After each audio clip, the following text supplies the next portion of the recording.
വരുന്ന ചങ്ങാതിമാരെ, ഈ വെള്ളത്തിലൂടെ ഓടിക്കളിക്കാൻ എന്ത് രസമാ.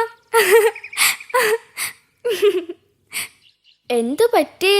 എന്താ നിങ്ങളുടെ മുഖം വാടിയിരിക്കുന്നേ? എന്താ എന്താ നിങ്ങളുടെ പ്രശ്നം? എന്തു പറയാനാ കാത്തു, മഴയായതുകൊണ്ട് പുൽനാമ്പുകളിൽ പോയിരുന്ന ആഹാരം കഴിക്കാൻ പറ്റുന്നില്ല. ഓ, അപ്പൊ മഴയത്തും ആഹാരം കഴിക്കണം. അതിനുള്ള വഴിയാ കണ്ടുപിടിക്കേണ്ടത് അല്ലേ? ഞങ്ങൾ ആലോചിച്ചിട്ടും ഒരു വഴിയും കാണുന്നില്ല കാത്തു. ഇപ്പോ തന്നെ ഞങ്ങള് പട്ടിണിയാണ് കാത്തു.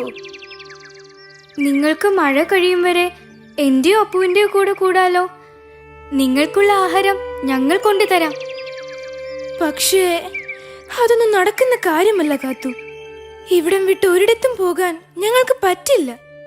ഏതായാലും നമുക്ക് വരുമ്പത്തൊന്നു പോയി നോക്കാം. വാ.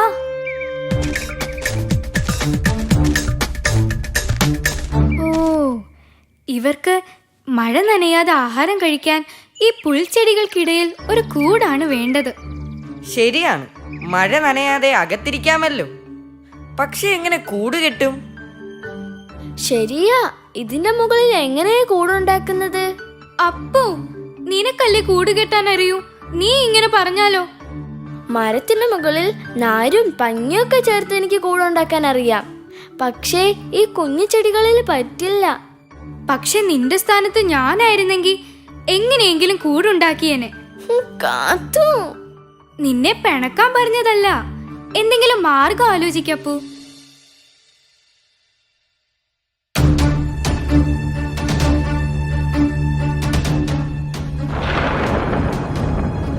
അയ്യോ, മഴ പെയ്യാൻ പോകുന്നു.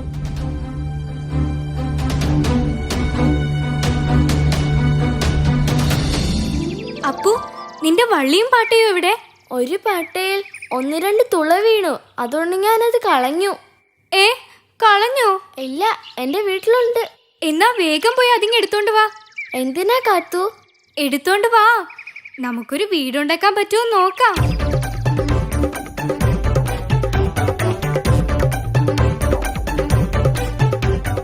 ദേ പാട്ട, ഇനി എന്താ? ഇനി ഈ പാട്ടയെ ഈ കുറ്റിച്ചെടിയുടെ പുറത്ത് വെക്കണം.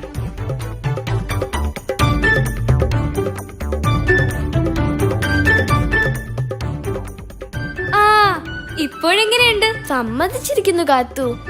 പക്ഷേ ഒരു കാര്യം കൂടെ വേണം. ഇപ്പോഴോ? ഹായ്, എന്ത് നല്ല വീട്. വാ, നമുക്ക് പച്ചത്തുള്ളമാരെ വിളിച്ചോണ്ട് വരാം.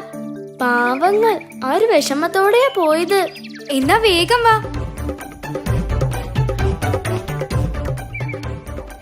ഷോ, ഇവരെവിടെ പോയി?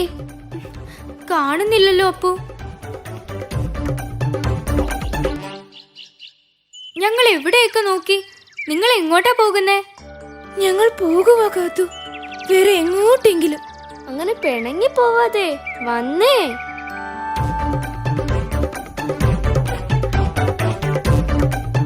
അയ്യോ, വീടോ? എന്ത് നല്ല വീടോ, എന്ത് ഭംഗി. ഇനി മഴയെ പേടിക്കണ്ട. എങ്ങനെയാ നന്ദി പറയേണ്ടതെന്ന് ഞങ്ങൾക്കറിയില്ല. നന്ദി പറയേണ്ടത് കാത്തൂനാണ്. ഇതേ കാത്തൂന്റെ ബുദ്ധിയാ.